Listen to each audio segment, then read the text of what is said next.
بہت مشکل سے میری آنکھ لگی تھی کہ اچانک سے کھانسنے کی آواز سے میری آنکھ کھل گئی۔ میں نے گھبراہٹ کے مارے ساس کے کمرے کو اپنے کمرے کی کھڑکی سے دیکھا جس کی بتیاں بند تھیں اور دروازے پر تالا لگا ہوا تھا۔ میں نے ساس کے گزر جانے کے بعد سے ہی اس دروازے پر تالا لگا دیا تھا۔ رات کے پہر نہ تو میں ساس کے کمرے کے باہر جاتی تھی اور نہ ہی اپنے بچوں کو جانے دیتی تھی۔ وجہ صرف خوف تھا۔ میرے شوہر شہر سے دور رہتے تھے اور ہفتے میں صرف 2 دن ہی گھر پر ہوتے تھے اور وہ 2 دن میرے شوہر اپنی اماں کے کمرے میں ہی گزارتے۔ مجھے بھی وہاں رہنے کا بولتے مگر میں انکار کر دیتی۔ ایک روز ان کی ضد کرنے پر میں اپنی ساس کے کمرے میں سو تو گئی مگر ساری رات مجھے اپنی ساس کے کھانسنے، رونے اور سسکنے کی آوازیں ہی سنائی دیتی رہیں۔ اگلے روز میں نے اپنے شوہر کو صاف الفاظ میں کہہ دیا کہ آج کے بعد میں کبھی بھی یہاں نہیں سویا کروں گی۔ شوہر تو حیران تھا مگر میں اس کو کیا بتاتی۔ میں نے کپڑے سے پسینہ صاف کیا اور اپنے بچوں پر ایک نظر ڈالی اور چلتے چلتے ساس کے کمرے کے باہر جا کر کھڑی ہو گئی۔ کیوں تم جا کر بھی مجھے سکون نہیں لینے دے رہی؟ اب کیا چاہتی ہو؟ کتنی مرتبہ کہہ چکی ہوں کہ میں نے وہ سب جان بوجھ کر نہیں کیا تھا، سب جانے انجانے میں ہوا تھا، مگر تم نے میرا جینا مشکل کر رکھا ہے۔ اب میں تھک گئی ہوں تمہاری روز روز کی یہ رونے کی آوازیں سن سن کر۔ بولو میں کیا کروں؟ اب بس میں نے فیصلہ کر لیا ہے، میں یہ گھر تبدیل کر کے رہوں گی۔ اب میں اس گھر میں ایک دن بھی نہیں رہوں گی۔ کل ہی تمہارے بیٹے سے بات کرتی ہوں، وہ مجھے اور ہمارے بچوں کو اپنے ساتھ اپنے شہر لے جائے، پھر اکیلی بیٹھ کر روتی رہنا، سمجھی؟ میں بند دروازے کی طرف دیکھ کر مسلسل بڑبڑا رہی تھی جب اچانک میرے کاندھے پر کسی نے ہاتھ رکھا تو میں زور زور سے چیخنے چلانے لگی، مگر جیسے ہی مڑ کر دیکھا تو سامنے میرا شوہر کھڑا تھا۔ مجھے دیکھ کر وہ کافی حیران ہوا۔ حیران تو میں بھی تھی اس کو اتنی رات کو گھر پر دیکھ کر۔ کیا ہوا ہے شبنم؟ تم اماں کے کمرے کے سامنے کھڑی اس وقت کیا کر رہی ہو؟ اور ابھی تم کچھ بڑبڑا بھی رہی تھی، کیا بات ہے؟ میں نے چہرے سے پسینہ صاف کیا، میرا سانس پھول چکا تھا، اسی لیے میں نے اپنے شوہر سے بولا کہ میں کمرے میں جانا چاہتی ہوں۔ میں کمرے میں گئی تو شوہر کہنے لگا کیا ہوا ہے؟ تمہاری طبیعت ٹھیک نہیں لگ رہی، کہو تو ڈاکٹر کے پاس چلیں؟ میں نے اپنے شوہر سے بولا کہ نہیں، اس کی ضرورت نہیں ہے، میں ٹھیک ہوں، نہ جانے کیا ہو گیا تھا مجھے اچانک سے، لیکن تم اس وقت کہاں سے آ رہے ہو؟ میں نے اپنے شوہر سے حیرت سے بھرا سوال کیا تو وہ کہنے لگا کہ بس دل چاہ رہا تھا گھر آنے کو، کل بھی تو صبح صبح آنا تھا، اسی لیے میں ابھی آ گیا۔ دیکھو اچھا ہوا نا ابھی آ گیا، تمہاری طبیعت بھی پتہ چل گئی۔ چلو ابھی آرام کر لو، میں اماں کے کمرے میں ہی ہوں، ہم صبح بات کرتے ہیں۔ میں نے اپنے شوہر کو ہاں میں سر ہلا کر تسلی دی تو وہ میری ساس کے کمرے میں چلا گیا اور میں اپنے بستر پر لیٹ گئی۔ اب میں پرسکون تھی، اب مجھے سب اچھا محسوس ہو رہا تھا، مجھے اب کسی بات کی فکر نہیں تھی، اسی لیے نیند بھی سکون سے آ گئی۔ اگلی صبح شوہر گھر سے باہر کام کے سلسلے میں گئے تو میں کچن میں سب کے لیے ناشتہ بنانے لگی۔ بچے گھر سے باہر کھیل رہے تھے، میں اپنے دھیان میں ناشتہ بنا رہی تھی۔ جب کوئی چیز لینے کے لیے میں جیسے ہی پیچھے مڑی تو دروازے میں اپنی ساس کو کھڑا دیکھ کر میں حیران رہ گئی، جو بار بار مجھ سے بس ایک ہی بات کہہ رہی تھیں کہ تم نے مجھے مارا ہے، تم نے اچھا نہیں کیا میرے ساتھ، میں نے کیا بگاڑا تھا؟ تمہیں میرا بیٹا تمہیں پلکوں پر بٹھا کر رکھتا تھا مگر تم نے مجھے ہی اس سے دور کر دیا۔ میری ساس مسلسل رو رہی تھیں اور میں کچن میں کھڑی زور زور سے چلانے لگی۔ میرے بچے بھاگ کر اندر آئے اور کہنے لگے کیا ہوا اماں، کیوں چیخ رہی ہو؟ تبھی میں نے بولا کہ یہ دروازے میں تمہاری دادی کھڑی ہیں، وہ مجھے مار ڈالیں گی۔ میرے بچے پریشان ہو کر کبھی مجھے دیکھتے تو کبھی دروازے کی طرف جہاں کچھ بھی نہیں تھا۔ اماں وہاں دروازے پر کوئی بھی نہیں ہے، ہم ابھی وہاں سے آئے ہیں، آپ کو بس محسوس ہو رہا ہے، لیکن وہاں پر کوئی بھی نہیں ہے۔ میرے بچوں نے مجھے کمرے میں لٹا دیا تو میں آنکھیں بند کر کے بے آواز رونے لگی، کیونکہ اب میں بے بس ہو چکی تھی۔ میری ساس کو اس دنیا سے گئے 3 مہینے ہو چکے تھے مگر ابھی تک وہ مجھے ہر جگہ دکھائی دیتی تھیں۔ میرے شوہر اسی وقت کمرے میں داخل ہوئے اور بچوں سے پوچھنے لگے کہ کیا ہوا ہے تمہاری ماں کو؟ تبھی بچوں نے کہہ دیا اماں ڈر گئی ہیں، جب سے دادی اس دنیا سے گئی ہیں اماں ہر بات پر ڈر جاتی ہیں۔ میرا شوہر میرے پاس آیا اور کہنے لگا کہ تم کیوں ڈر رہی ہو، آخر ماجرا کیا ہے، کیوں ایسے چیخنے لگتی ہو؟ میں نے اپنے شوہر کو جھوٹ بولتے ہوئے کہا کہ میں نے اپنی آنکھوں سے ماں جی کی موت دیکھی ہے، بس اسی لیے مجھے ڈر لگتا ہے، مجھے گھبراہٹ ہوتی ہے۔ آپ ایسا کیوں نہیں کرتے؟ جہاں آپ نوکری کرتے ہیں ہمیں بھی اپنے ساتھ لے جائیں۔ دیکھو شبنم، یہ سب اتنا آسان نہیں ہے جتنا تم سمجھ رہی ہو۔ بچوں کی پڑھائی، سارا ساز و سامان، گھر کی شفٹنگ اور ابھی میرے پاس نہ تو یہ سب کرنے کے وسائل موجود ہیں اور نہ ہی وقت ہے۔ میری نوکری بہت مشکل ہے، سمجھنے کی کوشش کرو، میں تمہیں اپنے ساتھ نہیں لے جا سکتا، اور پھر پیچھے یہ گھر، اماں کی یادیں، سب تنہا رہ جائے گا۔ ہفتے بعد آ کر اگر میں اپنی اماں کو محسوس کر لیتا ہوں جو مجھے ان کی زندگی میں ہی محسوس کر لینا چاہیے تھا تو آج ایسے پچھتا نہ رہا ہوتا۔ مجھے لگا میرا شوہر مجھے تانے مار رہا ہے، تبھی میں پھر سے رونے لگی تو اب کی مرتبہ میرا شوہر کچھ غصے اور چڑچڑے پن کی حالت میں لگ رہے تھے۔ تبھی وہ کہنے لگے، ایک تو تم ہر بات پر رونے نہ جانے کیوں لگ جاتی ہو، مجھے تمہارا بیجا رونا بہت غصہ دلاتا ہے، اسی لیے تمہیں سمجھاتا ہوں کہ ہر وقت روتی مت رہا کرو۔ چلو شاباش، اٹھ کر ناشتہ کرو، اور اس ٹاپک پر اب بچوں کے سامنے کوئی بات نہ کرنا، اپنا موڈ ٹھیک کرو اور چلو ناشتہ کرتے ہیں۔ میرا شوہر کمرے سے گیا تو کمرے میں میرے علاوہ کوئی موجود نہیں تھا۔ میں سوچ کر رہ گئی کہ آخر میرے سے یہ سب کیوں ہوا۔ میری ساس نے کبھی مجھے تکلیف نہیں دی تھی، میری کوئی نند یا کوئی اور رشتہ بھی نہیں تھا، میں اپنی مرضی سے سب کام کرتی تھی، لیکن پھر بھی میں نے اپنی ساس کے ساتھ بہت برا کیا۔ مگر اب مجھ میں اتنی ہمت نہیں تھی کہ میں یہ سب کچھ برداشت کر پاتی جو میرے ساتھ ہو رہا تھا۔ میں اٹھ کر اپنے شوہر کے پاس گئی تو میرا شوہر ناشتہ لگا چکا تھا اور نہ جانے بچوں کے ساتھ کیا باتیں کر رہا تھا جو میرے جاتے ہی خاموش ہو گیا۔ مجھے بہت عجیب لگ رہا تھا۔ میں نے اپنے شوہر سے پوچھا کہ کیا باتیں کر رہے ہو سب؟ تو میرا شوہر کہنے لگا، کچھ نہیں، بس ایسے ہی، تم بیٹھو اور ناشتہ کرو، اس کے بعد میں تمہیں ایک دوائی دوں گا، اس کو کھا لینا، اس سے تمہیں جسمانی اور ذہنی سکون ملے گا۔ میں نے حیرت اور بے یقینی سے اپنے شوہر کی طرف دیکھا اور اس سے کہا، تمہیں کیا لگتا ہے کہ میں جسمانی یا ذہنی طور پر بیمار ہوں؟ میرا شوہر ایک دم گڑبڑا گیا اور کہنے لگا، نہیں نہیں، میں نے ایسا کب کہا، میں تو بس تمہاری فکر کر رہا ہوں اور چاہتا ہوں کہ تم بالکل ٹھیک ہو جاؤ اور اپنے گھر پر توجہ دو۔ میں تو 2 دن بعد واپس چلا جاؤں گا، مگر تمہیں ابھی یہاں پر ہی رہنا ہے، بچوں کی دیکھ بھال بھی کرنی ہے، اور پھر یہ سب کچھ تو تم تبھی کر سکتی ہو نا جب تم خود ٹھیک ہوگی۔ میں نے اپنے شوہر سے کہا کہ میں بالکل ٹھیک ہوں۔ نہ جانے کیوں شوہر کی بات مجھے بہت چبھ رہی تھی۔ میں نے بے دلی سے ناشتہ کیا مگر شوہر کو کچھ نہ کہا، کیونکہ میں انہیں اپنے لیے بدگمان نہیں کرنا چاہتی تھی۔ میں نہیں چاہتی تھی کہ بے وجہ گھر میں کسی قسم کی کوئی لڑائی جھگڑا ہو۔ شوہر نے تو ویسے بھی 2 دن بعد واپس چلے جانا تھا۔ 2 دن ایسے ہی گزر گئے۔ میرا شوہر مجھے روز وہ دوا دینے لگا۔ میں وہ دوا کھا کر پرسکون ہو کر سو جایا کرتی تھی اور پھر شام کے وقت میری آنکھ کھلتی۔ میں نے اپنے شوہر سے کہا کہ اس دوائی کو کھانے کے بعد مجھ میں بالکل بھی ہمت طاقت نہیں رہتی، میں بہت سست ہو جاتی ہوں، اس لیے اب میں یہ دوائی نہیں کھاؤں گی۔ تبھی شوہر مجھے گہری نگاہوں سے دیکھنے لگا اور کہنے لگا کہ یہ دوائی تمہاری ضرورت ہے، اس کو نہیں کھاؤ گی تو سانس لینا مشکل ہو جائے گا، میں تمہاری بھلائی ہی چاہتا ہوں، تمہارا شوہر ہوں، دشمن نہیں۔ مگر میں اپنے شوہر کو سمجھ نہیں پا رہی تھی۔ شوہر 2 دن کے بعد واپس چلا گیا تو میں نے وہ دوائی کھانا بھی چھوڑ دی، مگر جیسے ہی وہ دوائی کھانا چھوڑی مجھے پھر سے اپنی ساس کی آوازیں اور ان کا چہرہ ہر جگہ دکھائی دینے لگا۔ میں نے صرف دیکھنے کی خاطر وہ دوائی دوبارہ کھا لی اور اس دوائی سے یہ فائدہ ہوا کہ اب مجھے میری ساس یا اس کی آوازیں سنائی نہیں دیتی تھیں، مگر اس سے مجھے بہت سستی ہو جاتی تھی۔ پورا گھر بھکڑا پڑا ہوتا تھا، میرے بچے نظر انداز ہو رہے تھے، مگر مجھے اب صرف اپنے سکون کی پرواہ تھی۔ دن ایسے ہی گزرتے گئے۔ ایک روز میرا شوہر گھر آیا تو مجھے سوتا پا کر غصے سے چلانے لگا۔ میں ایک دم ہڑبڑا کر اٹھ بیٹھی اور اپنے شوہر سے کہنے لگی، کیا ہوا ہے، اتنا غصہ کیوں ہو رہے ہو؟ تبھی وہ کہنے لگا کہ گھر کی حالت دیکھی ہے تم نے، اماں تھی تو کم از کم گھر صاف ستھرا رہتا تھا، جب سے اماں اس دنیا سے گئی ہے تم نے گھر کو جہنم بنا دیا ہے۔ شوہر کی بات پر میری آنکھوں میں آنسو آ گئے۔ میں نے اپنے شوہر سے کہا کہ میری حالت تمہیں نظر کیوں نہیں آتی؟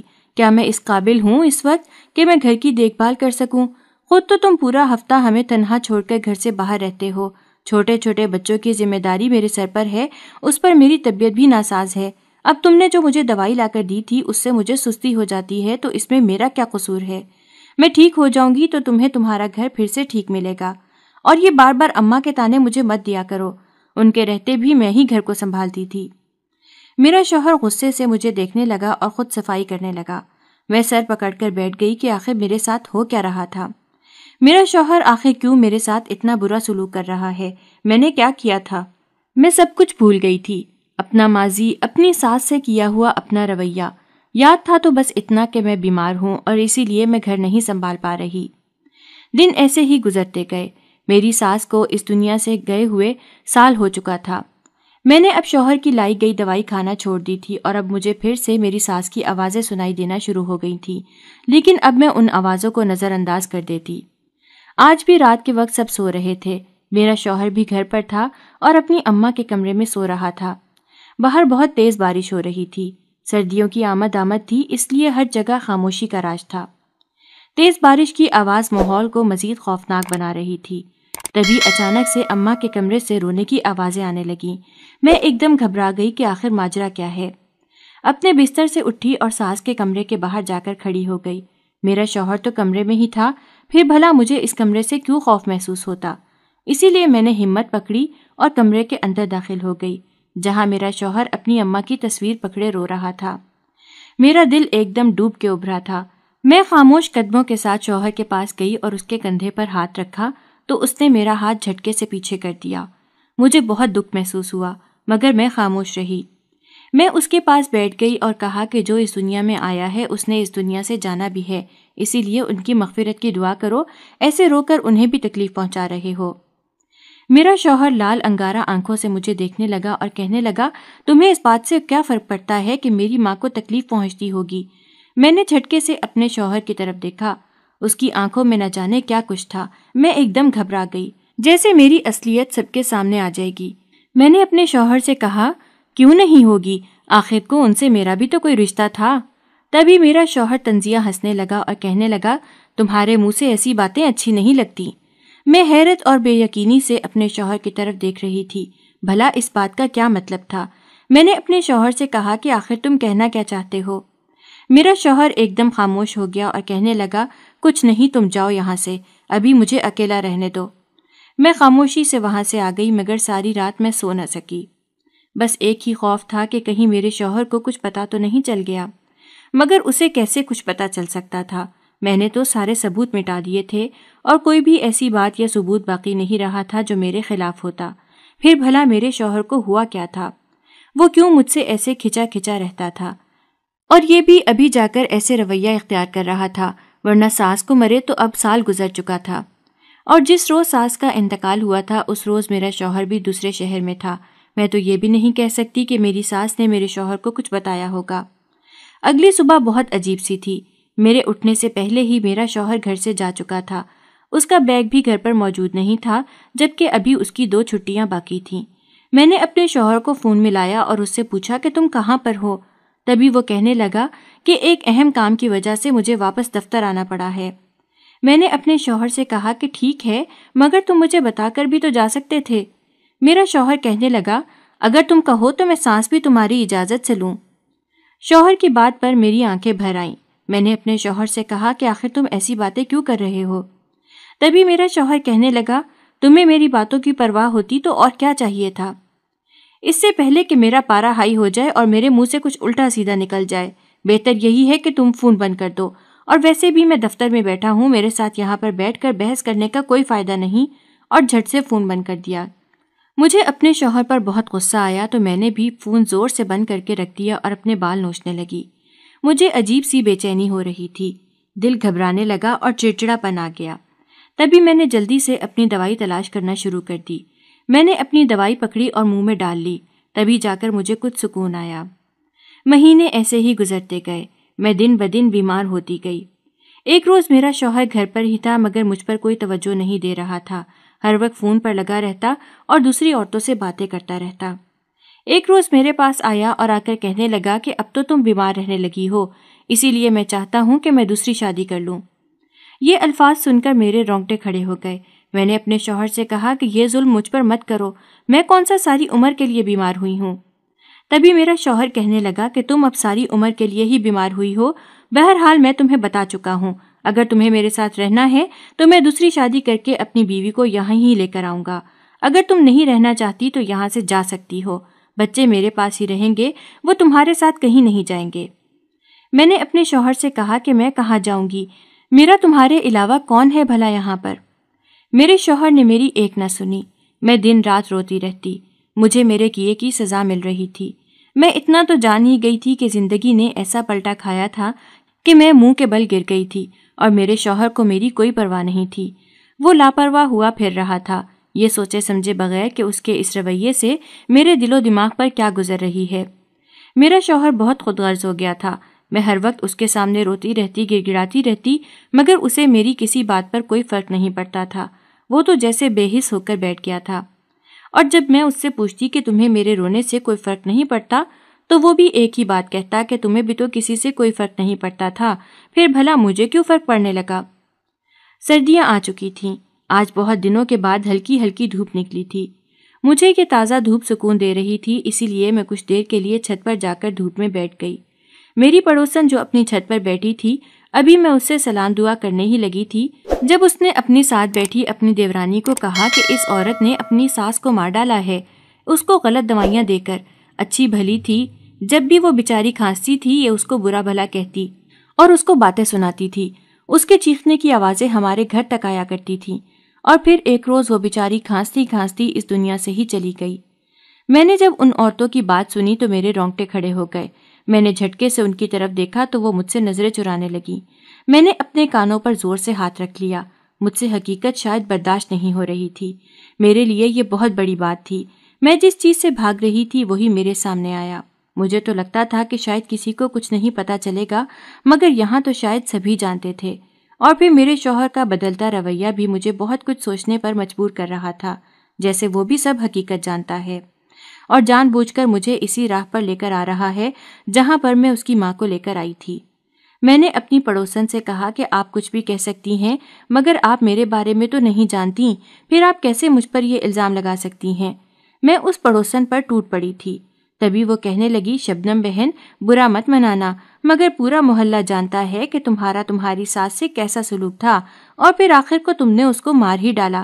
میں سب جانتی ہوں، مجھے بے وقوف مت سمجھو، پورے محلے میں سے کسی سے بھی پوچھ لو، سب جانتے ہیں، اور یہ کوئی اب کی بات نہیں ہے۔ سال ہو گیا مگر ہمیں سب یاد ہے، جس دن تمہاری ساس کی موت ہوئی وہ دن بھی بہت اچھے سے یاد ہے۔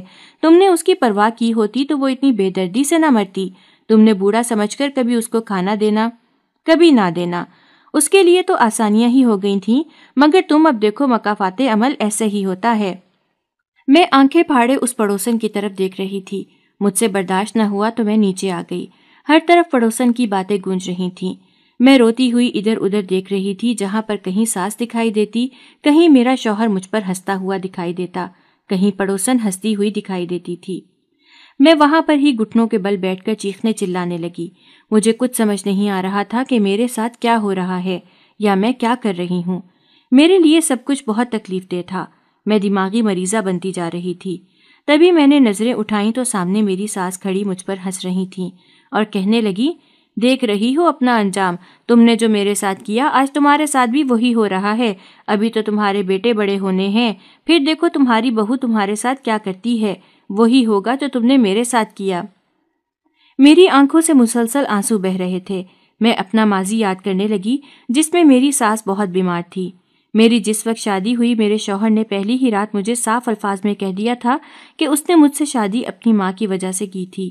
پہلی ہی رات اپنی ساس کے لیے میرے دل میں ایک عجیب سی جلن پیدا ہو گئی تھی۔ مجھے تکلیف محسوس ہوئی تھی کہ میرے شوہر نے صرف مجھ سے شادی اپنی ماں کی خدمت کے لیے کی تھی، تو کوئی ملازمہ لے آتا نا، میری زندگی خراب کرنے کی کیا ضرورت تھی۔ ہمارے معاشرے میں آج کل ہمارے گھر اسی لیے ہی زیادہ خراب ہو رہے ہیں کیونکہ ہمارے شوہروں کو توازن رکھنا نہیں آتا۔ وہ اپنے ماں باپ کے پیچھے، اپنے بہن بھائیوں کے پیچھے اپنی بیوی کو بیکار کر دیتے ہیں۔ ان کے لیے ان کے ماں باپ ہی پہلی اور آخری ذمہ داری ہوتے ہیں، بیویاں تو آخر میں رہ جاتی ہیں۔ ان کی ذمہ داریاں پوری نہ بھی ہوں تو کوئی فرق نہیں پڑتا۔ ایسے مردوں کا کہنا ہوتا ہے کہ بیویاں بہت مل جاتی ہیں مگر ماں باپ نہیں ملتے، لیکن یہ بات کرتے ہوئے وہ لوگ یہ بات بھول جاتے ہیں کہ بیویاں بھی کسی کی بیٹی ہوتی ہیں، کسی کے جگر کا ٹکڑا ہوتی ہیں۔ اپنی ساری زندگی اگر آپ کے لیے داؤ پر لگا کر آتی ہیں تو آپ ان کو بے یار و مددگار کر دیتے ہیں۔ اس دن کے بعد سے میرا شوہر صرف اپنی ماں کی پرواہ کرتا تھا۔ اگر میں کچھ کہہ بھی دیتی تو میری باتوں کو نظر انداز کر دیتا، یا یہ کہہ کر مجھے ٹال دیتا کہ ابھی اماں کی طبیعت ٹھیک نہیں ہے، جب وہ ٹھیک ہو جائیں گی تو ہم یہ کام کر لیں گے۔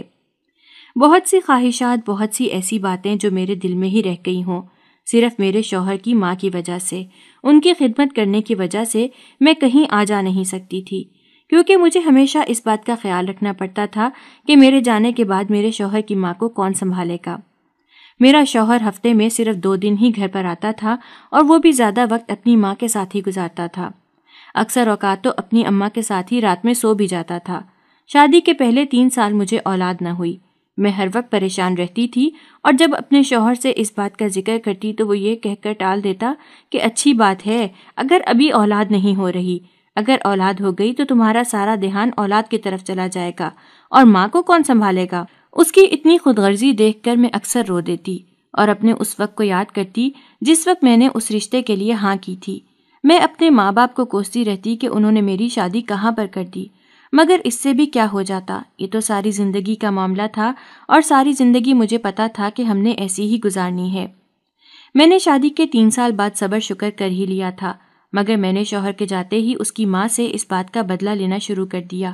میں ہر وقت اس کو تانے دیتی رہتی کہ تمہاری وجہ سے ہی تمہارا بیٹا مجھے توجہ نہیں دیتا، تم نہ ہو تو تمہارے اس بیٹے کی ساری توجہ مجھ پر ہو، وہ صرف تمہاری وجہ سے مجھ سے شادی کر کے مجھے یہاں لے آیا تھا، اس نے میری زندگی خراب کر دی ہے صرف تمہاری وجہ سے۔ مجھے اپنی ساس سے بہت سخت نفرت ہو گئی تھی اور اس کی وجہ یہ تھی کہ میرا شوہر ہم دونوں میں انصاف نہیں کر پا رہا تھا۔ اپنی ماں کی خاطر اس نے میری ساری زندگی خراب کر دی تھی۔ وہ ہر وقت میرا دل دکھاتا رہتا، یہ سوچے بغیر کہ میرے دل پر کیا گزرتی ہوگی۔ اس نے مجھے بے یار و مددگار کر دیا تھا۔ میں اپنی مدد آپ کے تحت ہر کام کرتی۔ کسی چیز کی ضرورت ہوتی تو شوہر سے کہتی تو وہ مجھے پیسے پکڑا کر کہہ دیتا کہ جاؤ خود لے لو۔ میرے شوہر نے میری کوئی بھی ذمہ داری نہیں اٹھائی تھی کیونکہ وہ صرف اپنی ماں کو ہی اپنی ذمہ داری سمجھتا تھا۔ وقت گزرتا گیا اور میں پتھر دل ہوتی گئی اور پھر میں نے آہستہ آہستہ اپنی ساس سے ہر چیز کا بدلہ لینا شروع کر دیا۔ میری ساس بہت ضعیف تھیں، وہ اٹھ بیٹھ نہیں سکتی تھیں۔ وہ مجھے پکارتی رہتی مگر میں ان کی باتوں کو نظر انداز کر دیتی۔ اکثر اوقات وہ لیٹے لیٹے تھک جاتیں تو مجھے آوازیں دیتیں مگر میں ان کی آواز نہ سنتی، اور پھر وہ رونے لگ جاتی مگر میں اپنے کاموں میں ہی مگن رہتی۔ شوہر کا فون آتا تو وہ مجھ سے پوچھتا تو میں اسے کہہ دیتی کہ تمہاری ماں بالکل ٹھیک ہے، میں اس کا بہت خیال رکھتی ہوں، مگر اب وہ دن بدن بہت بیمار ہوتی جا رہی ہے۔ شوہر سے ساس کی بیماری کا بہانہ کر کے بہت سے پیسے منگوا لیتی اور خوب عیاشی کرتی۔ ساس کو آج کل کھانسی لگی تھی۔ میری ساس ہر وقت کھانستی رہتی تھی، اس کے کھانسنے سے رات کی نیندیں میری خراب ہو جاتی تھیں۔ کچھ میں حاملہ ہوئی تو میرے لیے مزید اپنی ساس کو برداشت کرنا مشکل ہو گیا تھا۔ گھر کے سارے کاموں کے بعد اپنی ساس کو دیکھنا میرے لیے کوئی آسان بات نہیں تھی، اور اس پر میں بھلا کیوں اپنی ساس کی پرواہ کرتی۔ میرے شوہر نے میرے ساتھ جو کیا اس کے بعد میں اپنی ساس کا چہرہ بھی نہیں دیکھنا چاہتی تھی۔ میں ہر وقت اپنی ساس کو بددعائیں دیتی رہتی اور کہتی کہ تم دیکھنا تمہیں سکون کی موت نہیں آئے گی، اسی لیے تم دیکھنا میں تمہارا وہ حال کروں گی کہ تم یاد رکھو گی۔ میری ساس مجھے کہتی کہ میرا کیا قصور ہے، میں نے کیا کیا ہے، تو میں اپنی ساس کو کہتی کہ تم اگر چاہتی تو اپنے بیٹے کو سمجھا سکتی تھی، مگر تم نے تو ایسا کچھ نہیں کیا، تمہیں بھلا اور کیا چاہیے تھا، تمہارا بیٹا شادی کے بعد بھی تمہارے آگے پیچھے پھرتا رہتا ہے۔ میری ساس کہنے لگی کہ تم غلط سمجھ رہی ہو، میں اٹھنے بیٹھنے سے قاصر ہوں، وہ بس میری دیکھ بھال کرتا ہے۔ میں نے ساس کو غصے سے جھنجھوڑ کر رکھ دیا اور کہا کہ تمہارے کہنے کا کیا مطلب ہے، میں تمہاری دیکھ بھال نہیں کرتی، زندگی کے 4 سال تم نے میرے ضائع کر دیے، ابھی بھی تمہیں مجھ سے شکوے شکایتیں ہیں، تم ہی اپنے بیٹے کے کان بھرتی ہوگی، اسی لیے وہ مجھ سے دور دور رہتا ہے۔ اور پھر جب ساس زیادہ کھانستی تو میں اس کے کمرے کا دروازہ بند کر دیتی اور باہر سے تالا لگا دیتی۔ میرا پہلا بیٹا ہوا تھا، مگر ساس بھوکی رہ رہ کر ہڈیوں کا ڈھانچہ بن گئی تھی۔ میرا شوہر مجھے کہنے لگا کہ اگر تم میری ماں کا خیال رکھتی ہوتی تو اس کی آج یہ حالت نہ ہوتی۔ میں نے اپنے شوہر سے کہا کہ میں اس سے زیادہ تمہاری ماں کا خیال نہیں رکھ سکتی، مجھے اپنے بچے کی بھی دیکھ بھال کرنی ہوتی ہے، اس پر میری بھی طبیعت ٹھیک نہیں رہتی، تم بھی تو میری باتوں کو سمجھو، مجھے سمجھنے کی کوشش کرو، ہمیشہ تمہیں اپنی ماں ہی دکھائی دیتی ہے، کبھی میری تکلیف کو بھی سمجھنے کی کوشش کرو، مگر تم ایسا کیوں کرو گے، تمہیں تو یہ سب کچھ کرنا سکھایا جو نہیں گیا۔ میرا بیٹا 3 مہینے کا ہو چکا تھا، میں نے ابھی ڈرامہ لگایا ہی تھا کہ میری ساس کھانسنے لگی۔ پہلے تو میں اپنی ساس کو نظر انداز کرتی رہی اور ہنس ہنس کر ڈرامہ دیکھتی رہی۔ آج میں ڈرامہ دیکھ رہی تھی جبکہ ساس کے بار بار کھانسنے کی آواز سے مجھے غصہ آنے لگا تھا۔ میں غصے سے ساس کے کمرے میں گئی اور ساس کو برا بھلا کہنے لگی، کیا تکلیف پڑ گئی ہے اب تمہیں، کیوں مجھے سکون کا سانس نہیں لینے دیتی، اگر سارے دن کے بعد اب میں بیٹھی گئی ہوں تو تم نے میرا جینا محال کر دیا ہے، آخر تم چاہتی کیا ہو، کیوں مجھے سکون سے جینے نہیں دیتی۔ میں نے ساس کے چہرے پر 2 تھپڑ رسید کیے، اس کو جھنجھوڑا اور ساس کو گالیاں دیں تو ساس دوائی مانگتے رونے لگی۔ بیٹی مجھے دوائی دے دو، میرا گلا بہت درد کر رہا ہے۔ میں نے غصے سے تل ملا کر اس کا گلا پکڑ کر دبا دیا اور کہا، اتنا گلا درد کر رہا ہے تو دبا ہی نہ دوں۔ میری ساس کہنے لگی، خدا کے قہر سے ڈرو، کل کو تمہیں بھی ساس بننا ہے، تمہارے بیٹوں کی بھی شادیاں ہوں گی، تمہاری بہو بھی تمہارے ساتھ یہ سلوک کریں گی، کیا تم یہ برداشت کر پاؤ گی؟ میں نے ساس سے کہا، تم مجھے بددعائیں دے رہی ہو، تمہاری بددعائیں مجھ پر کوئی اثر نہیں کریں گی، تم نے میرے ساتھ جتنا ظلم کرنا تھا کر لیا، بس اب میرا ظلم ہوگا اور تم ہوگی۔ بہت شوق ہے نا تمہارے بیٹے کو تمہاری خدمتیں کروانے کا، اب میں تمہاری خدمتیں کروں گی اور ساری دنیا دیکھے گی۔ میں نے غصے اور بے دہانی میں ساس کو جو دوائی دی وہ ایکسپائر نکلی۔ شام کے بعد میں دوبارہ ساس کے کمرے میں نہ گئی، مگر ساس کی بھی کوئی آواز نہ نکلی تو میں نے سکون کا سانس لیا۔ مجھے لگا کہ شاید دوائی کا اثر ہے، اسی لیے خاموش بیٹھی ہے۔ میں پرسکون نیند سو گئی، مگر رات کے آدھے پہر مجھے عجیب سی بے چینی محسوس ہونے لگی، جیسا کچھ بہت برا ہونے والا ہے۔ میری بے چینی کی وجہ سے آنکھ کھل گئی تو میں نے پانی کا گلاس بھر کر پیا اور انجانے میں ہی میری نظر ساس کے کمرے کی طرف گئی جو بند تھا۔ ایک مرتبہ دل چاہا کہ جا کر ساس کو ایک نظر دیکھ لوں، مگر پھر ساس پر فاتحہ پڑھ کر اپنی جگہ پر دوبارہ سو گئی۔ اگلے دن بھی جب ساس کی آواز نہ آئی تو مجھے کافی حیرت ہوئی، کیونکہ میری ساس صبح سویرے ہی اٹھ کر شور مچا دیتی تھی کہ اس کو بھوک لگی ہے، اس کو کھانا چاہیے۔ پہلے سوچا کہ اس کا ناشتہ بنا کر ساتھ ہی کمرے میں لے جاتی ہوں، مگر پھر دل میں آئے خیال پر لبیک کہتے ہوئے میں ساس کے کمرے میں گئی اور کمرے میں جا کر دیکھا تو معلوم ہوا ساس فوت ہو گئی ہے۔ ساس بالکل بھی ہل نہیں رہی تھی، اس کا سانس بھی نہیں چل رہا تھا۔ میں چہرے پر ہاتھ رکھے آنکھیں پھاڑے ساس کو دیکھ رہی تھی، مگر ابھی آدھی رات کو تو وہ بالکل ٹھیک تھی۔ اور پھر ساس کے منہ سے نکلنے والی جھاگ نے بھی مجھے پریشان کر دیا تھا۔ میں نے ساس کا چہرہ ہلایا، مگر ساس نے جب کوئی حرکت نہ کی تو میں سر پکڑ کر بیٹھ گئی۔ میری نظر اچانک ساتھ والی ٹیبل پر پڑی دوائیوں پر گئی۔ میں نے دوائی اٹھا کر دیکھی تو میری آنکھیں پھٹی کی پھٹی رہ گئیں، کیونکہ دوائیاں تو ایکسپائر ہو چکی تھیں۔ میں سر پکڑ کر بیٹھی ہوئی تھی، اب میں کیا کرتی؟ مگر میں نے جلدی جلدی دوائیاں اٹھائیں اور ان کو ڈسٹ بین میں پھینک دیا۔ میں نے ثبوت مٹا دیے اور جلدی سے شوہر کو فون کر کے اسے یہ خبر پہنچا دی کہ اماں اس دنیا میں نہیں رہیں۔ میرا شوہر روتے ہوئے گھر پہنچا تو میں بھی مگر مچ کے آنسو بہانے لگی تاکہ میرے شوہر کو شک نہ ہو اور وہ مجھے مجرم نہ سمجھے۔ غلطی تو مجھ سے ہوئی تھی، میں نے بے دہانی میں اپنی ساس کو غلط دوائیاں دے دی تھیں، مگر اب اس بات کا ڈر بھی تھا کہ کہیں سے میری ساس کے بارے میں میرے شوہر کو پتہ نہ چل جائے۔ میرے شوہر مجھ سے کہنے لگے کہ اماں تو بالکل ٹھیک تھیں، پھر کیا ہو گیا اچانک سے؟ میں نے شوہر سے کہا کہ میں نہیں جانتی، کل رات کھانا دے کر میں اماں کو سلا کر اپنے کمرے میں آئی تھی، مگر اگلی صبح جب ناشتہ لے کے گئی تو وہ اس دنیا میں نہیں رہی تھیں۔ میرا شوہر کافی افسردہ تھا۔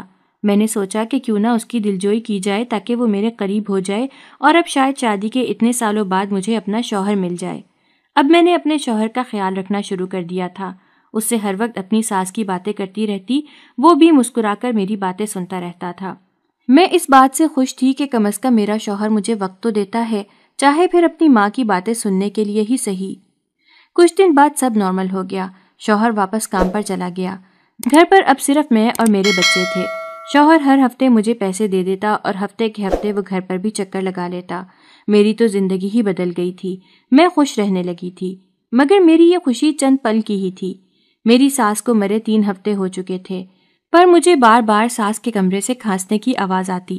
پہلے پہل تو میں سب کچھ نظر انداز کرتی رہی، مجھے ایسا لگتا تھا کہ شاید یہ میرا وہم ہے۔ ہر وقت ساس کے کھانسنے کی آواز سن کر اب میرے دماغ میں ساس کے کھانسنے کی آوازیں ہی گونجتی ہیں، مگر یہ میرا وہم نہیں تھا۔ میں جب بھی ساس کے کمرے کے باہر سے گزرتی تو مجھے اندر سے رونے کی آوازیں آتی۔ اب تو میں خوفزدہ ہو گئی تھی۔ میں اپنے شوہر کو بتاتی تو وہ کہتا کہ تمہارا وہم ہے اور کچھ نہیں، مگر میں جانتی تھی یہ میرا وہم نہیں ہے، کیونکہ اگر وہم ہوتا تو 1-2 مرتبہ ہوتا۔ ہر روز دن رات مجھے بس یہی آوازیں نہ سنائی دیتی۔ مجھے کچھ سمجھ نہیں آتا تھا کہ میں کیا کروں۔ ساس کو گزرے 6 مہینے کا وقت ہو چکا تھا۔ ایک رات ایسے ہی ساس کے چیخنے چلانے اور رونے کی آوازیں آنے لگیں۔ رات کا وقت تھا، میں ڈر گئی۔ میں نے اگلی صبح سوچ لیا تھا کہ میں مولوی صاحب کو بلا کر حساب لگواؤں گی کہ سب ٹھیک تو ہے، آخر کیوں مجھے ایسی عجیب عجیب آوازیں آتی ہیں، کہیں میرے گھر میں جنات کا سایہ تو نہیں۔ ایک دن ڈر کر مولوی کو بلایا تو وہ ساس کے کمرے میں جاتے ہی رو پڑا۔ میں تو مولوی صاحب کو دیکھ کر حیران رہ گئی، بھلا وہ کیوں رو رہے تھے؟ میں نے مولوی صاحب سے کہا کہ کیا ہوا ہے، سب ٹھیک تو ہے؟ یہاں پر کوئی چیز دیکھی ہے آپ نے جو رو رہے ہیں؟ تبھی وہ کہنے لگے کہ یہاں پر رہنے والی خاتون بہت نیک اور شریف تھی، تم نے اس کے ساتھ اچھا نہیں کیا۔ میں نے حیرت اور بے یقینی سے مولوی صاحب کی طرف دیکھا اور کہا کہ آپ یہ کیسی باتیں کر رہے ہیں؟ میں نے بھلا اپنی ساس کے ساتھ کیا کیا ہے، اور بھلا میں اپنی ساس کے ساتھ کیوں برا سلوک کروں گی؟ مگر میں مولوی صاحب سے بات کرتے ہوئے نظریں چرا رہی تھی۔ مولوی صاحب نے میری طرف دیکھا اور کہنے لگا کہ میں کچھ نہیں کر سکتا۔ بولا، تو نے جو ظلم کیا ہے تجھے اللہ کے عذاب سے کوئی نہیں بچا سکتا۔ ڈر اب اس وقت سے جب تجھ پر بھی یہی وقت آئے گا اور تیری بھی کوئی پرواہ نہیں کرے گا۔ میں نے مولوی صاحب سے کہا کہ آپ تو کچھ نہیں جانتے، میری ساس نے جو میرے ساتھ کیا، میں اگر آپ کو بتاؤں تو آپ مجھے ہی ٹھیک سمجھیں گے۔ مولوی صاحب کہنے لگے، اس نے جو کیا اگر تو جان جاتی تو کبھی بھی اپنی ساس کے ساتھ یہ سلوک نہ کرتی۔ میں شروع سے ہی یہاں پر مسجد میں ہوتا ہوں، ہر گھر کے بارے میں سب کچھ جانتا ہوں۔ وہ تو اتنی نیک خاتون تھی، اس کی کوئی بھی اولاد نہیں تھی، یہ بیٹا بھی اس نے لے کر پالا ہوا تھا، مگر اس بیٹے نے اپنی ماں کی بہت خدمت کی۔ مولوی کی بات سن کر میں حیران رہ گئی۔ یہ بات تو مجھے پتا ہی نہیں تھی کہ میرا شوہر میری ساس کا سگا بیٹا نہیں تھا، مگر وہ جس طرح اپنی اماں کے ساتھ رہتا تھا کہیں سے نہیں لگتا تھا کہ وہ اپنی ماں کا سوتیلا بیٹا ہے۔ مولوی کہنے لگا کہ اب یہ آوازیں ساری زندگی تمہارا پیچھا کریں گی، تمہارے ضمیر کو خود سکون نہیں آئے گا، تم کبھی بھی سکون حاصل نہیں کر پاؤ گی، تم ہمیشہ تڑپتی رہو گی، اور پھر ایک روز تمہاری بہو بھی تمہارے ساتھ یہ سلوک کرے گی اور پھر تمہاری بھی ایسے ہی موت ہوگی۔ ڈرو اب اللہ کے قہر سے، اس کے عذاب سے ڈرو، اور ڈرو اس وقت سے جس میں اللہ تمہاری رسی کھینچ لے گا اور تمہیں منہ کے بل گرنا پڑے گا۔ مولوی تو چلا گیا، پر میں نے گھر بدلنے کا فیصلہ کیا۔ میں گھر بدلنا چاہتی تھی، میں اس روز روز کے جھنجھٹ سے چھٹکارا حاصل کرنا چاہتی تھی۔ میں نہیں چاہتی تھی کہ میں اب مزید اپنے دماغ پر کوئی اثر لوں، پر اس سے پہلے ہی میرے شوہر نے صاف الفاظ میں مجھے کہہ دیا کہ میں یہ گھر تبدیل نہیں کروں گا، تمہیں یہاں پر ہی رہنا ہوگا۔ میں سب سوچتے ہوئے گھٹنوں سے سر اٹھایا تو میرا شوہر دوسری عورت کے ساتھ سامنے کھڑا تھا۔ میں نے بے یقینی سے اپنے شوہر کو دیکھا تو وہ کہنے لگا، کیسا لگ رہا ہے میری دوسری بیوی کو دیکھ کر؟ میں نے اپنے شوہر کو گریبان سے پکڑ لیا اور کہا کہ تم آخر کیوں اتنے ظالم ہو گئے ہو، کیوں میرے ساتھ ایسا کر رہے ہو؟ تبھی میرا شوہر کہنے لگا کہ تمہیں تب ترس کیوں نہیں آیا جب میری ماں ایسے ہی تڑپتی رہی اور تم نے اس کی آہو بکا ہمیشہ کے لیے بند کر دی، اس کو ایکسپائر دوائیاں دے کر، تب تمہیں اس پر ترس کیوں نہیں آیا؟ تم جانتی ہو میری ماں نے مجھے کس طرح پالا تھا، باپ کے بنا ایک بچے کو پالنا آسان نہیں تھا۔ میں نے تم سے کیا مانگا تھا؟ بس یہی کہ میری ماں کا خیال رکھنا، مگر تم نے اس کو بھی انا کا مسئلہ بنا لیا۔ تم ایک مرتبہ مجھ سے کہتی تو صحیح کہ تم سے یہ سب نہیں ہوتا، میں ملازمہ رکھ لیتا، مگر تم نے کبھی مجھے صاف الفاظ میں یہ کہا ہی نہیں کہ میری ماں تم پر بوجھ ہے۔ مگر خیر غلطی میری بھی تھی، مجھے بھی تمہاری باتوں کو سمجھنا چاہیے تھا، لیکن اب تم ہمیشہ ہمیشہ کے لیے آزاد ہو، تمہارا جو دل چاہتا ہے وہ کرو۔ مجھے ہمیشہ افسوس رہے گا کہ میں نے تمہاری زندگی کے اتنے سال برباد کر دیے، مگر تم فکر مت کرو، میں تمہیں ان سالوں کے پیسے ادا کر کے ان کا ازالہ کروں گا۔ تمہارا جو دل چاہے گا وہ کرنا، ہر روز بازار جانا، اپنے لیے نت نئے کپڑے خریدنا، جو دل میں آئے گا وہ کھانا، تمہیں کوئی نہیں روکے گا۔ اس گھر کی ذمہ داری بھی تمہاری نہیں ہے، تم یہاں پر رہ سکتی ہو، جب دل چاہے آ سکتی ہو، جب دل چاہے جا سکتی ہو۔ اس گھر کو سنبھالنے کے لیے میں ایک گھریلو خاتون لے آیا ہوں، لیکن افسوس اس بات کا ہے کہ کاش میں اس کو اسی وقت لے آتا جب میں تمہیں لے کر آیا تھا، مگر کوئی بات نہیں، دیر آید درست آید۔ میری ماں کی زندگی اتنی ہی لکھی تھی، تم اب چاہو تو وہ دوائیاں کھانا بھی بند کر سکتی ہو۔ میں تو بس تمہیں اس بات کا احساس دلانا چاہتا تھا کہ تم نے میری ماں کے ساتھ جو کیا، اگر تمہارے ساتھ ہو تو کیسا رہے گا، مگر میں وہ سب نہیں کر سکتا جو تم نے کیا، نہ تو مجھ میں اتنا ظرف ہے اور نہ ہی میں اتنا پتھر دل ہوں۔ خیر وقت ہمیشہ ایک جیسا نہیں رہتا، میں تمہیں طلاق نہیں دینا چاہتا کیونکہ تم بھی میری ذمہ داری ہو۔ اب میری ماں کے بعد ایک تم ہو اور ایک میری دوسری بیوی ہے جو میری ذمہ داریاں ہیں، تمہارے ساتھ میرے بچے بھی جڑے ہیں، میں تمہیں اگر طلاق دے کر گھر بھیج دوں گا تو میرے بچے برباد ہو جائیں گے، اس لیے میں تمہیں برداشت کروں گا اس گھر میں۔ اتنا کہہ کر میرا شوہر اپنی دوسری بیوی کے ساتھ کمرے میں چلا گیا اور میں اپنے خالی ہاتھ دیکھتی رہ گئی۔ میرے شوہر کا قصور یہ تھا کہ وہ اپنی ماں اور مجھ میں توازن نہیں کر سکا، مگر اگر میں چاہتی تو میں کچھ عرصہ اپنی زندگی کو برباد کر کے پھر اپنی زندگی کو سنوار سکتی تھی۔ وہ کہتے ہیں نا، کچھ پانے کے لیے کچھ کھونا پڑتا ہے، مگر میں صرف پانا چاہتی تھی، کھونے کے لیے میرے پاس کچھ تھا ہی نہیں۔ میں اپنے گناہوں کو یاد کرتی رہی۔ شاید میرے گناہ زیادہ تھے۔ میں اپنی ساس کے کمرے میں گئی تو وہاں کی ہر چیز مجھ پر ہنستی ہوئی محسوس ہوئی۔ میں پھوٹ پھوٹ کر رونے لگی اور غائبانہ طور پر اپنی ساس سے معافیا مانگنے لگی۔ مجھے سمجھ نہیں آ رہا تھا کہ میں کیا کروں۔ میں نے اپنی زندگی اپنے ہاتھوں سے برباد کر دی تھی۔ میں نے سنا تھا کہ عورت کو ہی ہمیشہ اپنا گھر بسانا پڑتا ہے، مگر میں نے تو اپنا بسا بسایا گھر اجاڑ کر رکھ دیا تھا۔ اس روز کے بعد سے میرا شوہر میری طرف دیکھتا بھی نہیں تھا۔ اس کی دوسری بیوی نے ہی گھر کی ساری ذمہ داری سنبھال لی تھی۔ وہ میرا بھی بہت خیال رکھتی تھی، جبکہ میں اس کی سوتن تھی۔ وہ مجھے وقت پر دوائی دیتی، وقت پر میرے کھانے کا خیال رکھتی۔ ایک روز میں نے اس سے پوچھا کہ تم ایسا کیوں کرتی ہو؟ تبھی وہ کہنے لگی کیونکہ میرے شوہر کی خوشی اس میں ہے۔ وہ چاہتے ہیں کہ میں تمہارا خیال رکھوں تاکہ ان کو اس بات کا افسوس ختم ہو جائے کہ انہوں نے شادی کے اتنے سال تمہارے ساتھ ظلم کیا، تم پر بوجھ ڈالے رکھا۔ اب وہ تمہارے احسان کا بدلہ اتارنا چاہتے ہیں۔ تم نے جو ان کی اماں کی خدمت کی وہ اس کا بدلہ اتارنا چاہتے ہیں۔ میں نے اپنی سوتن سے کہا کہ وہ تمہاری سنیں گے، ان سے کہو کہ وہ مجھے معاف کر دیں۔ میں نے صرف ان کی محبت پانے کے لیے، ان کا وقت پانے کے لیے یہ سب کیا۔ میں جانتی ہوں میں غلط ہوں، مگر کیا وہ مجھے معاف نہیں کر سکتے؟ وہ تمہاری بات مان لیں گے۔ میں نے اپنی سوتن سے کہا کہ کاش میرے پاس بھی تمہارے جتنا ظرف ہوتا اور مجھے بھی اس بات کا خیال ہوتا کہ میرے شوہر کی خوشی کس چیز میں ہے۔ میں نے تو ہمیشہ اپنی ہی خوشی کا دھیان رکھا، لیکن اگر میں نے بھی تمہاری طرح سوچا ہوتا تو آج میں اپنے گھر میں خوش باش ہوتی۔ ساس کی زندگی تو اتنی ہی تھی جتنی وہ لکھوا کر لائی تھیں۔ وہ میں نے روتے ہوئے بھی گزار دی۔ اگر میں چاہتی تو میں ہنستے ہوئے بھی گزار سکتی تھی اور شاید آج اپنے شوہر کی پسندیدہ بیوی بن جاتی۔ بس تم سے ایک ہی درخواست ہے کہ تم میرے شوہر سے کہو کہ وہ مجھے معاف کر دیں۔ وہ جس طرح کہیں گے میں ویسے ہی کروں گی۔ بس ایک موقع مجھے دے دیں۔ مرنے والے سے بھی اس کی آخری خواہش پوچھی جاتی ہے، کیا یہ مجھ سے آخری خواہش نہیں پوچھ سکتے؟ میں سوتن سے بات کرتے کرتے جیسے ہی نظر اٹھائی تو میرا شوہر دروازے میں کھڑا مجھے ہی دیکھ رہا تھا۔ میری آنکھوں سے آنسو بہہ رہے تھے۔ میں نے اپنے ہاتھوں کو جوڑ لیا۔ میری سوتن مجھے اور شوہر کو چھوڑ کر کمرے سے باہر چلی گئی۔ میرا شوہر میرے پاس آیا اور آ کر کہنے لگا، جاؤ میں نے تمہیں معاف کر دیا۔ میں امید کرتا ہوں کہ تم اپنے بیٹوں کی تربیت ایسی نہیں کرو گی۔ جو غلطی مجھ سے ہوئی وہ اپنے بیٹوں سے نہیں ہونے دو گی۔ تم انہیں سمجھاؤ گی کہ ماں اور بیوی میں توازن برقرار رکھنا مرد کا کام ہے۔ میں بھی تم سے معافی مانگتا ہوں کہ میں نے تمہاری زندگی کو مشکل بنا دیا۔ آج میں خوش تو نہیں، مگر پرسکون زندگی گزار رہی تھی۔ ہر وقت اللہ کی عبادت میں لگی رہتی۔ ساس کے کمرے کو اپنا کمرہ بنا لیا تھا اور اپنا کمرہ خوش دلی سے اپنی سوتن اور اپنے شوہر کو دے دیا تھا۔